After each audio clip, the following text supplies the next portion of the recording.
يا رب، تصاغر عند عظيم آلائك شكري، وتضاءل في جنب إكرامك إياي ثنائي، وألبستني نعمك من أنوار الإيمان حللا، وضربت علي لطائف برك من العز أسوارا، وعطاياك جليلة قصر فهمي عن إدراكها فعجزت عن إحصائها، فكيف لي بتحصيل شكرها؟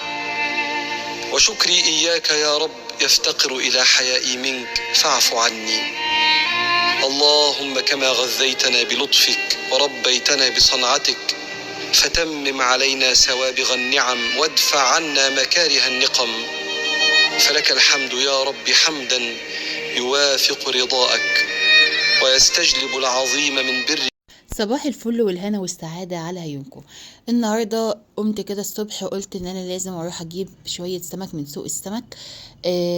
عاملين عروض جميلة جدا، وكل واحد بيشوي بيقلي بيعمل سنجاري بكلام من ده. جبت الوحش ده يا بنات، والنهاردة هقطعه معاكم كده وهنشوف هنعمله كام اكلة. النهاردة جبت بمبلغ صغير جدا اكلات الشهر كلها من السمك. النهاردة جبت بحوالي 360 جنيه سمك كفون الشهر كله، والسمك ما شاء الله كبير جدا وحلو جدا. جبت بلطي وجبت تونه.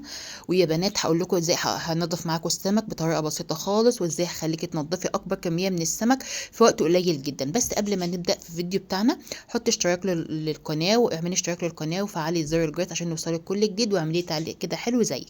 وقبل اي حاجه كمان نصلي ونسلم على سيدنا محمد عليه افضل الصلاه والسلام. هنبدا يا بنات كده في هوريك السمك اللي انا جبته. النهارده قمت الصبح كده قلت ايه، لا بقى لازم اروح بقى اجيب شويه من السمك. زهقنا بقى من الفراخ والسمان وكلام من ده، فلازم الاولاد يجي ياكلوا شويه من السمك، طبعا فسفور كده وغذاء جدا جدا. فقلت لا لازم اروح اجيب شويه من السمك. نزلت السوق وكنت اخده معايا مبلغ صغير ما كانش كبير، وقلت ان انا هجيب السمك. في اليوم ده يا بنات كمان عملت طبار، جبت طباره من عند بتاع السمك وخليته يشويها لي. وكانت طبيعة جميلة جدا والله، يعني برغم ان احنا في الحر وانا ما بحبش اجيب السمك البلطي في الصيف عامة، بس لقيته كويس جدا. واما جيت انضفه عرفت ان هو بجد كان سمين جدا وكان جميل وطعمه حلو قوي. جبت الوحش اللي في النص ده التونة دي، وكنت جايبة الكيلو فيها ب 80 جنيه. يعني انا رحت سوق غير السوق اللي في بلدي، سوق بعيد عني كده بشوية، يعني في بيني وبينه حوالي تلت ساعة بمواصلات. فرحت كده وجبت شويه من السمك وكانوا بجد جمال جدا. جبت التونه دي كمان، الكيلو فيها كان ب 80 جنيه، هي حوالي كيلو ونص كده وزياده والله. بس هم حسبوا لي على انها كيلو ونص لان هي كانت الوحيده اللي لسه عنده، فانا خدتها يعني. وايه كان في واحده صغيره تانية بس ما حبيتهاش، يعني انا مش عايزاها صغيره قوي، عايزاها تكفي اكلتين، فكفت معايا اكلتين وما شاء الله، وكان اكلتين موفرين جدا وحلوين جدا. جبت كمان السمك البلطي ده يا بنات، جبت من يعني جايبه من واحد ومن واحد تاني، يعني جبت من واحد الكيلو ب 60 جنيه. لا الكيلو كان ب 65 جنيه، وجبت من واحد تاني الكيلو ب 60 جنيه. جبت كيلو ونص من ده وكيلو ونص من ده. فاللي هو ما شاء الله كفى معايا. كل كيلو ونص عملته اكلتين، يعني 16 سمكه، 16 سمكه بلطي. كفت كل واحد سمكيه، ما شاء الله سمكيه كبيره مش صغيره. كفت 4 اكلات، وكمان من التونه دي اكلتين، يعني 6 اكلات. يعني ممكن تعملي كل اسبوع اكلتين، او يعني ممكن في نص الاسبوع تعملي اكله واحده، ممكن في الاسبوع تعملي اكلتين حسب. يعني لو عملت اكله واحده يفيد معاكي اكلتين للشهر التاني. لو عملت اكلتين ممكن تكفي الاسبوع الاخير، مثلا تجيبي تونه، تجيبي حاجه تانية تعملي بيها. بس هتكوني اكلتي ولادك كميه سمك وكميه فوسفور جميله جدا ومغذيه جدا. وعايزه اقول لكم يا بنات ان في اولاد كتير ما تقدرش بتاكل السمك. انت حاولي ان انت تعمليه بطرق مختلفه، يعني مش لازم تجيبي السمك البلطي. هاتي سمك هاتي اللي هو البوري، هاتي التونه، هاتي البلاميطه، هاتي السوريده، هاتي السردينه. نوعي في السمك، في برضو اللي هو هاتي كابوريا، هاتي جمبري، هاتي على قد ميزانيتك وهاتي. اعمليه بقى بطرق مختلفه، مش لازم يكون مشوي بس، مش لازم يكون مقلي بس. اعملي مثلا صياديه برز اللي هو الاحمر ده، اعملي صينيه ببطاطس، يعني يا بنات بجد والله بيبقى جميل جدا. قطعتي بقى الراس دي، وحاولي ان انت لما تيجي تقطعي الراس تقطعيها من الاخر خالص، ده ما تاخدش معاكي وتهدر معاكي في اللحم. طبعا هننضف اسفه جدا على المنظر بتاع الدم بتاعها. فهننضف بس كده مكان اللي احنا شايفين يا بنات قلبها نضيف جدا، يعني يا دوب الحاجه اللي جواها دي انا شلتها، وهتنضفي جدا وهتنضفيها وما شاء الله تبقى زي الفل. هنقطعها كده مع بعض وهشوريكي ان هي ازاي هتطلعي منها اكلتين واكلتين يعني موفرين جدا وكويسين جدا. والله انا اولادي بيقعدوا يقولوا عليها لحمه مش بيقولوا عليها سمك، من ما هي ما شاء الله ما شاء الله ال ال الدنيا معاها يعني كويسه جدا، بترمي لحمه كتير جدا يا بنات ما شاء الله. فانا هقطعها كده. كنت طبعا نسيت ان في حته هنا في العظم ما تقصيش، انا قصيتها. بصي يا بنات، اللي تقولك لا احنا بنشتغل بالسكينه فكان ده زمان، وكان طبعا بيطلعوا احلى اكل واحلى تنظيف. بس احنا كستات دلوقتي او كبنات دلوقتي بنستسهل الحاجه، والحاجه اللي بتبقى سهله بالنسبه لنا ليه ما تعمليهاش؟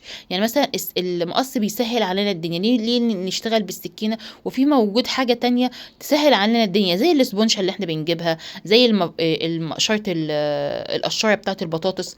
الحاجات دي ما سهلت عن ما كانوا اجدادنا زمان او امهاتنا زمان وتيتا بتاعتنا يعني كانت بتقشر البطاطس بالسكينه، بس لما طلع قشرنا بالقشاره، ومامتنا قشرت بالقشاره. في بشوف ناس مختلفه جدا على حكايه ان انت تنضفي السمك بالمقص، يقولك لا لا مش عارفه مع ان المقص بينجز معاكي جدا وبيخليش السمكه تفضل معاكي وقت طويل. طب شوفي يا بنات، انا قطعتها 4 حتت، لا 5 حتت يعني. قطعتها 5 حتت، فما شاء الله كانت راميه كميه كبيره جدا من اللحم. شايفين يا بنات الحته قد ايه؟ ما شاء الله ما شاء الله. يعني شوفي دي هتتقطع نصين هتبقى كويسه جدا. انا بعملها مقلي، بعملها بطماطم بالصلصه يعني بطماطم ومعاها شويه من الشبت، بتبقى تحفه تحفه بصراحه. العيال حبوها جدا، عملتها اكلتين، عملتها مره مقلي وعملتها مره بطماطم بصلصه يعني.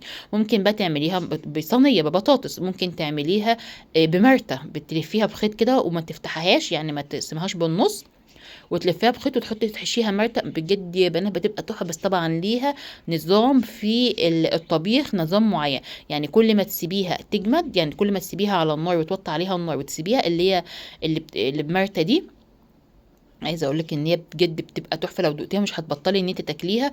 وبتبقى مثلا فيها شوربه، بس ليها طريقه طبخ معين، لو ما طبختهاش صح مش هتحبي تاكليها. فاللي هو كل ما تسيبيها فهي تجمد، هتلاقيها تجمد معاكي. كل ما تسيبيها على النار تلاقيها تجمد معاكي، وتيجي لوقت معين تلاقيها خلاص استوت. يعني مش هما شويه صغيرين على النار وتنزليها، لا لها وقت معين. يعني مثلا ممكن تاخد ساعه وساعه، من ساعه وساعه ونص على النار، علشان اللحم بتاعها ويتهرى جدا. مش اي حد بيطبخها، ومش اي حد بيعرف ان هو يظبطها في الاكل. بجد يا بنات انت لو دقتيها بالطريقه اللي انا بقولك عليها دي مش هتبطلي تعمليها. بس اهم حاجه يكون طريقه الاكل بتاعها او الطبيخ بتاعها تكون طريقه صح ومظبوطه. انا طبعا قصيت الاتنين، قصيت الواحده 2، فديت عملت معايا شويه حلوين جدا. يعني شايفين يا بنات الحته اصلا قد ايه ما شاء الله عليها، يعني كويسه جدا. تنضفيها بقى، والسكينه بتاعتي اللي انا مش بستغنى عنها الصغيره دي، هي ديت بجد زي ما بيقولوا كده ايدي ورجلي في التنظيف بتاع السمك. ما بعرفش انضف غير بيها. زي ما انت كده اكيد بتبقى ليكي سكينه معينه بتحبي ان انت تستعمليها في التقشير، في التقطيع، في التنظيف، في كلام من ده. فانا سايبه السكينه ديت لتنظيف السمك عامه، بتسهل معايا الدنيا جامد. شايفين يا بنات كام قطعة؟ 5 قطع، وما شاء الله ما شاء الله رامية كمية لحم كويسة جدا. نوعي لولادك في الحاجات دي. هبقى ابقى اجيب لك تونة بعد كده، وهعملها لك ازاي تعملي تونة في البيت، وتبقى بطريقة سهلة جدا وجميلة جدا ومغذية جدا. بدل ما احنا بنشتري العلبة دلوقتي بقت ب60 جنيه صغيرة كده، واللي هي مش حلوة قد كده بقت ب40 جنيه، فاللي هو بقت غالية قوي. فليه احنا ما نعملش كل الكلام ده في البيت وبطريقة والله يا بنات سهلة جدا، يعني سهلة جدا وبسيطة. شايفين الديل بتاعها انا برضو قطعت اهوت وفتحته كمان. بعد كده هنغسلها بقى، نشيل كل الكلام ده. طبعا كل الحاجات دي يا بنات بشيلها. وشايفين يا بنات قطعت كميه، يعني طبق مليان ما شاء الله من اللحم بتاعها، وكميه حلوه جدا. 1.5 كيلو رامه معايا كويس جدا. يعني الراس بتاعتها شلتها وما هدرتش فيها، يعني على اخر طرف خالص من الراس وبين البطن والراس انا قطعتها عشان ما تهدرش معايا اللحم، طبعا خساره. فشايفين يا بنات كام قطعه؟ 10 قطع. هما كانوا 5 قطع، لا عملوا لي 9 قطع لان الدله ما قسمتوش بالنص. دلوقتي بعد كده هغسلها كويس جدا وانقعها في محلول. انا يا بنات مش بعين السمك بحطه في الفريزر، مش بفرزه من غير ما يكون غسلاه كويس جدا ونقعاه في ميه وخل وليمون علشان الزفاره. وبعد كده بشيله بقى وبحطه في اكياس حسب الاكله بتاعتي، يعني مش بقى. وبعدين عايزه اقول لك كمان نصيحه، اوعي انك تعملي اكتر من اكله في كيس واحد. يعني يبقى عندي كده تفك السمك وبعد كده ترجعي تاني. والله يا بنات لا سمك ولا حتى لحوم، لان فكها وتفريزها تاني او فكها وتجميدها تاني ده طبعا خطر جدا وحاجه مش كويسه. فانت عارفه بيتك وعارفه حياتك، انت تعملي كام اكله. ف حطي على قد الاكلات بتاعتك. طب انا جالي ضيوف وكلام من ده، اعملي اكل، خدي كيسين مفيش مشكله، خدي 3 على قد الضيوف اللي جايين لك. بس ما تعمليش بقى كميات كبيره جدا وتفكيها وبعد كده تقول لا ده احنا بناكل على قد كذا فهاخد شويه واسيب التاني افرزه تاني. ده طبعا يا بنات خطر جدا سواء في السمك او في البتاع. انا طبعا عشق المعشوق المقص بمسكه وقصقصه بقى واديله ادي بقى وفي ثانيه. والله يا بنات ما بياخد وقت خالص وانا واقفه كده على الحوض. يعني انا منضفه حوالي 3 كيلو سمك وكيلو ونص، يعني 4 كيلو ونص سمك. يعني في اقول لك ممكن يكون في 3 ارباع ساعه، مش اخدوا مني وقت خالص. المقص بينجز معاكي جدا، وزي ما انت شايفه اهوت انا مش مسرعه الصوره قوي علشان بس برضه مسرعه الفيديو شويه عشان ما تزهقيش معايا. فالسمك يا بنات وتنظيفه من اسهل الحاجات اللي ممكن تعمليها. بس بالمقص كده وقصقصي كل العظم بتاعه تحت اللي قدام ده، وبعد كده نضفي بطنه بالسكينه. وطريقه الشال اللي بنات شايفين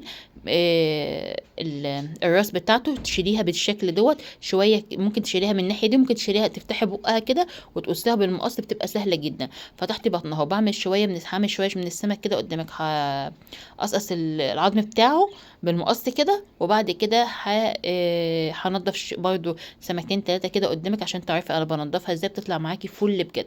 اهم حاجه يا بنات علشان السمكه ما يطلعلهاش ريحه وتبقى زفره في الاكل، ما تغيبهاش في ايدك. يعني ما احطش السمكيه في ايدي شويه كتار وتسخن في ايدي كلام من ده. كانت ماما الله يرحمها كانت تقول لنا كده، الست الشاطره اللي ما تخليش السمكه تفضل في ايديها اكتر من دقيقتين.